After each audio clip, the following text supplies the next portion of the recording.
Here in section 6.2, we're going to be continuing our study of finance. We're going to look at annuities and loans. And so the main difference between what we're doing in this section and what we did in the first part of this section of this module is that with our simple interest and our compound interest formulas, we were looking at making one lump sum. We deposited $10,000 at the beginning, and that was all we deposited. We borrowed $5,000, and that's all we borrowed. It was one lump sum. The difference between that and an annuity is that with an annuity, we make equal deposits or withdrawals at regular intervals. So instead of one lump sum, we're going to deposit $100 a month, or we're going to withdraw $500 every quarter. But instead of one big lump sum, it's an every month payment or an every week payment or a regular withdrawal once a year or twice a year, but it's going to be more than one big lump sum. So we're going to look mostly at ordinary annuities. Ordinary annuities are ones with a specified beginning and ending date, so we know when it's going to start, when it's going to end. It has payments at the end of equal payment intervals. So if we're taking out $100 every month, it's going to be at the end of the month every month. If we're putting money in every quarter, it's going to be every quarter, and it's going to be at the end of the quarter. So with these ordinary annuities, we're going to look at the future value and the present value. The main difference between the future value and the present value is with the future value of an ordinary annuity, we are putting money into the account. And with the present value, we'll be taking money out of the account. So with the future value of an annuity, the amount of an annuity is the sum of all the deposits plus interest. So if we're depositing, we're putting money into this account. So if we're depositing $100 every month, it's going to be the $100 every month for however many months plus all the interest. That's going to give us the S. That gives us the future value of the annuity, the total amount at the end of the time period. R is the amount deposited at the end of each period. So those are those regular payments that you're making. I is the interest rate per period. Now before we had an annual rate, but now if we've got a monthly time or a quarterly time, we want a monthly rate or a quarterly rate. So if I have an annual rate and I need a monthly rate, I can take that annual rate and I can divide by 12 and get a monthly rate. So we can take that R, that annual rate that we had from the previous section, and we can divide by M, which was the number of periods per year. So that if it's quarterly, that would be 4 times per year. Take your annual rate, divide by 4, you'll get a quarterly time period. Same thing with the total number of periods. We're going to have to know how many periods per year, that's what we called M, and then we can multiply that by T, the total number of years. For example, if I'm making monthly payments for 10 years, that's 12 payments per year, so 12 times the 10 years, that would give me 120 total deposits that I put into this account. So here we have a problem. How much will you have after 5 years if you deposit $70 every 3 months into an annuity that earns 8.6% compounded quarterly? Now, one of the hardest parts is deciding which formula to use. Well, first off, we know it's not the simple interest formula because it doesn't say simple interest. It says compounded. Well, we had the compound interest formulas that were compounding M times per year and compounding continuously. And now we have the ordinary annuity formulas, which are going to say compounded also. Remember, the main difference is whether it's a regular payment or a regular withdrawal versus a lump sum at the beginning.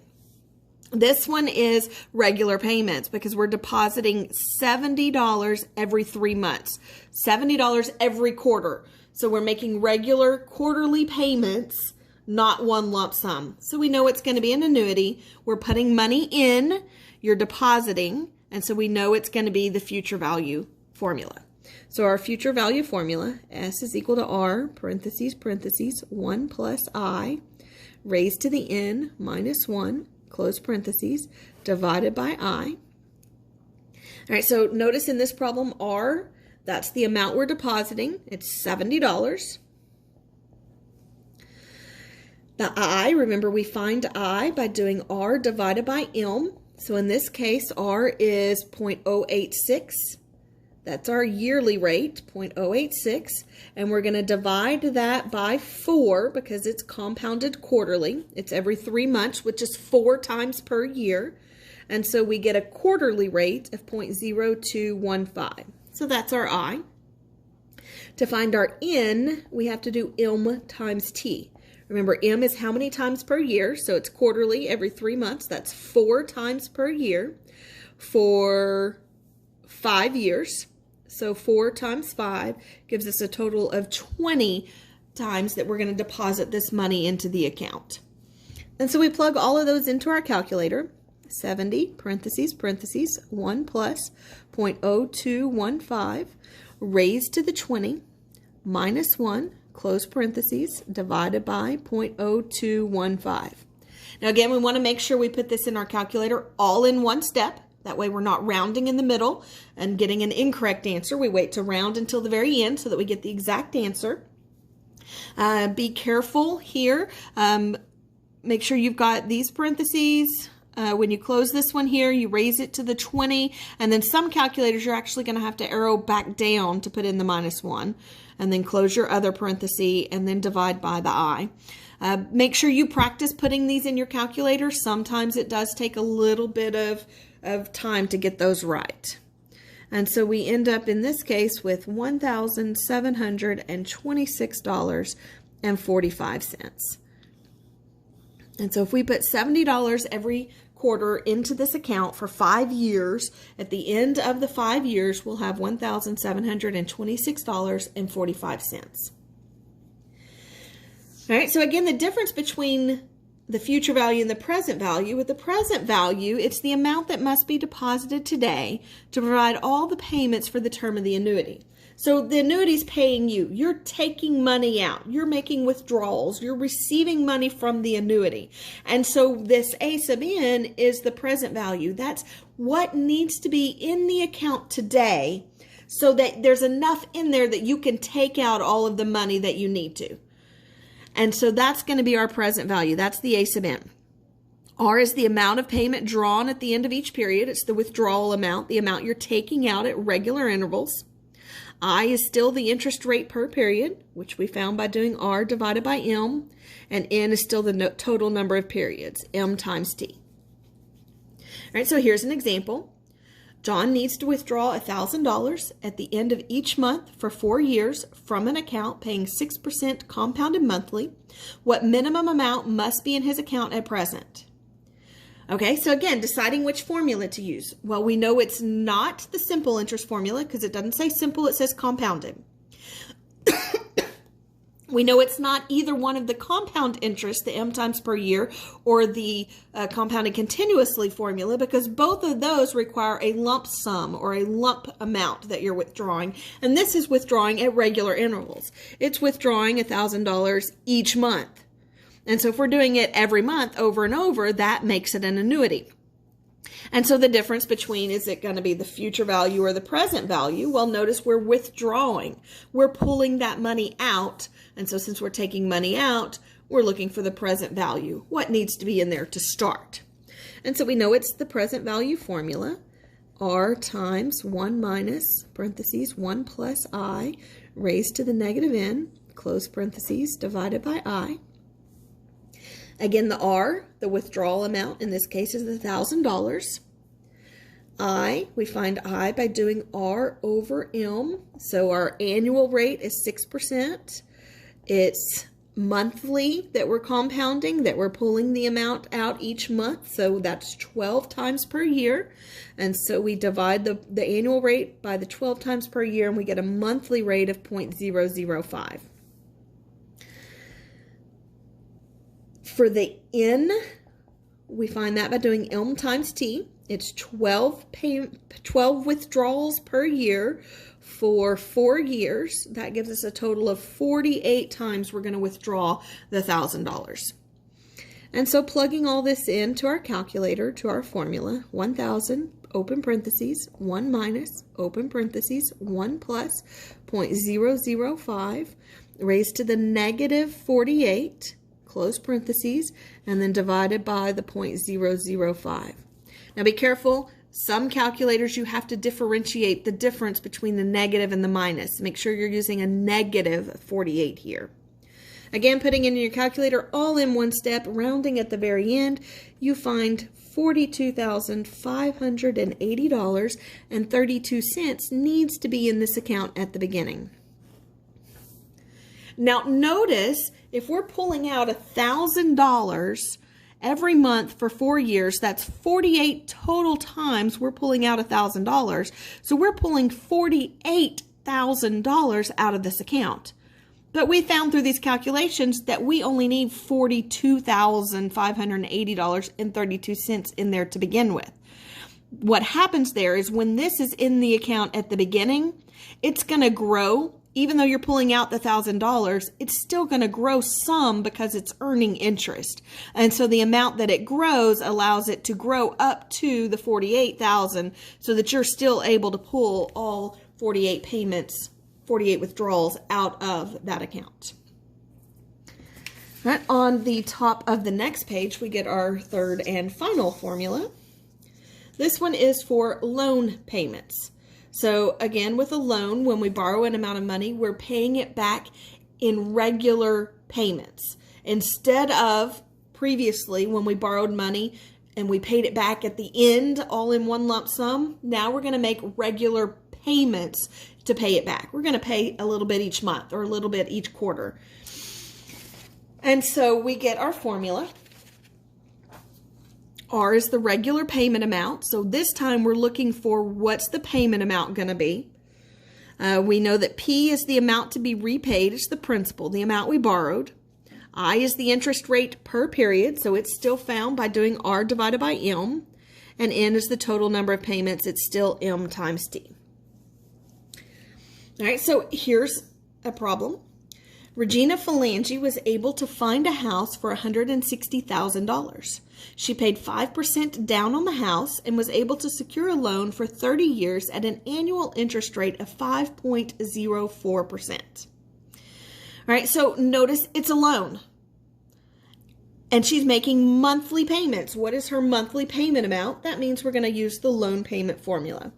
So we get R is equal to P times I over 1 minus 1 plus I raised to the negative M. When we're trying to determine what goes in this formula, what the P is, well, notice the house was $160,000, but she made a 5% down payment. So we have to take into account the down payment first. So if she made a 5% down payment, that means 5% of the $160,000 she's paying in cash up front. So remember, of means multiply. So we'll do 5.05 times the $160,000. And we find out that her down payment is $8,000. So she's paying $8,000 up front in cash, which means she's not going to have to borrow the whole $160,000. She's going to already paid $8,000 of that. So when we subtract, we see that she only has to borrow $152,000. And so $152,000 is the P, the amount that we're borrowing. Remember to find the I, it's R divided by M.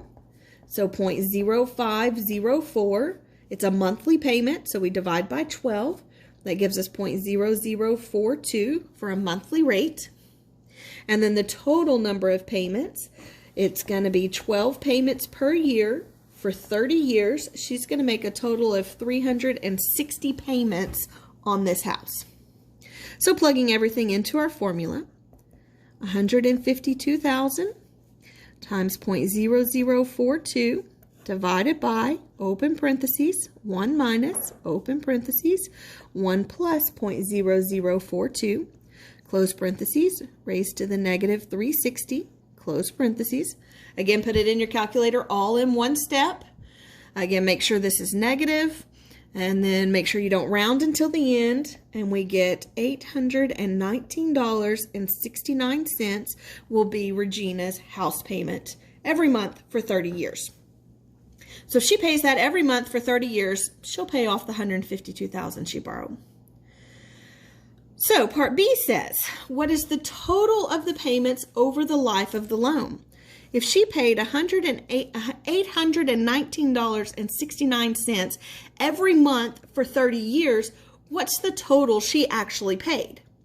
Well, $819.69 times 360 payments times 12 payments per year for 30 years, she paid a total of $295,000. $295,088.40 for her $160,000 house. And so if we're looking on Part C for how much in interest is paid over the life of the loan, well, this is the total that she paid. $152,000 of that went towards the loan. The rest was interest. And so we can find the amount she paid in interest by taking the total she paid, $295,088.40, and subtracting the amount that she borrowed, because everything over the amount she borrowed was interest. She paid $143,088.40 in interest on her $160,000 home.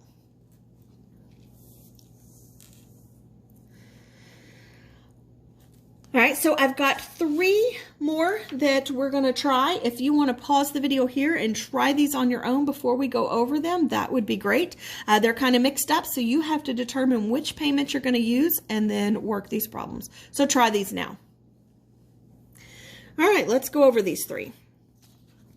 So Carrie needs to withdraw $1,250 at the end of each 3-month period for 10 years from an annuity paying 6.2% compounded quarterly.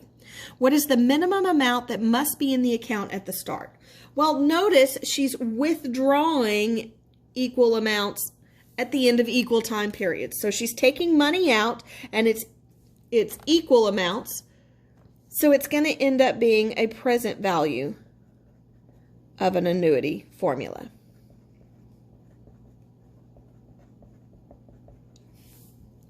And so the present value of an annuity formula is the R times 1 minus 1 plus I raised to the negative n over I. And so in this case, our R is 1,250. I we find by doing R over M, so 0.062 divided by 4 gives us 0.0155. Our N is M times T, so 4 times per year because it's quarterly, times 10 for 10 years. It's going to be 40 total withdrawals. So we plug these in. 1,250 times open parentheses, 1 minus open parentheses, 1 plus 0.0155, close parentheses, raised to the negative 40, close parentheses, divided by 0.0155, and we end up with, there needs to be $37,055.73 in this account to start so that she can withdraw $1,250 every quarter for 10 years. All right, the next 2 problems on the next page. A man buys a car for $21,000 and trades in his old car for $7,000 and amortizes the rest of the debt with monthly payments over the next 4 years. The interest rate of the debt is 8% compounded monthly. All right, so notice that it's a loan. He buys a car and we're looking for what's his monthly payment going to be. It says find the monthly payment. And so when we're looking for his monthly payment, we use the loan formula. So this is going to be a loan payment. So the loan formula, R is equal to R is equal to P times I over 1 minus 1 plus I raised to the negative n. And so in this case, to find our P, notice the car is $21,000, but he's trading in his old car for $7,000. So when he trades in that, he gets the $7,000 towards this $21,000 from his old car, which means he doesn't have to pay the full $20,000. He only has to pay $14,000. So he's borrowing $14,000 for this car. So $14,000 is our P. To find the I, we do R over M. So we get 0.08 divided by 12 because it's a monthly payment. That gives us 0.0067. When you round these, the more decimal places you use, the more exact your answer will be. So if you wanted to do 0.006667, or if you just want to put it in as two-thirds, put it in as 0.08 divided by 12, that would be fine as well. Now with the N, it's going to be M times T. So 12 times 4, 12 payments per year for 4 years. That's going to be a total of 48 payments he's going to have to make. So we plug these in our calculator. 14,000 times the 0.0067 divided by, open parentheses, 1 minus, parentheses, 1 plus 0.0067, raised to the negative 48. And we end up with $342.04 is his car payment. Part B says find the total interest that he paid over the 4 years. Well, he paid $342.04 every month for 4 years. So we can find the actual total he paid by taking the $342.04 and multiplying by the 48 payments, the 12 payments per year for 4 years. And so that's going to give us a total of $16,417.92 that he paid. Now remember, he borrowed $14,000. And so the total that he paid minus what he borrowed, because that difference is the interest.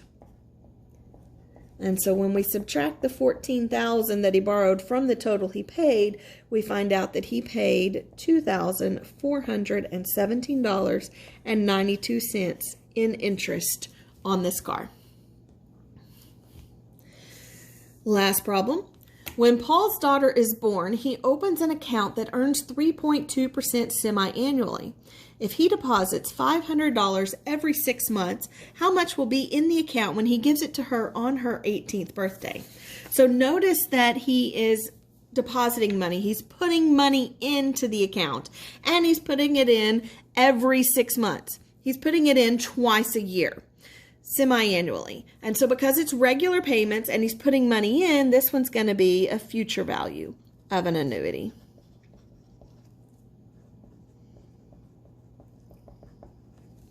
Which means we're going to use our future value of an annuity formula. The S is equal to R, parentheses, parentheses, 1 plus I, raised to the N, minus 1, close parentheses, divided by I. So our R is the amount that he's depositing. That's the $500. I, we do R divided by M. So we get 0.032 divided by 2 because it's twice per year. That gets us 0.016, a semi-annual rate. And then N, it's twice per year for 18 years. From the time she's born to the time she's 18, that's 18 years, which gives us a total of 36 payments. And so plugging those all in, we get 500, parentheses, parentheses, 1 plus 0.016, close parentheses, raised to the 36, minus 1, close parentheses, divided by the 0.016. Put all that in our calculator, and we find out that she will get $24,088.01 on her 18th birthday.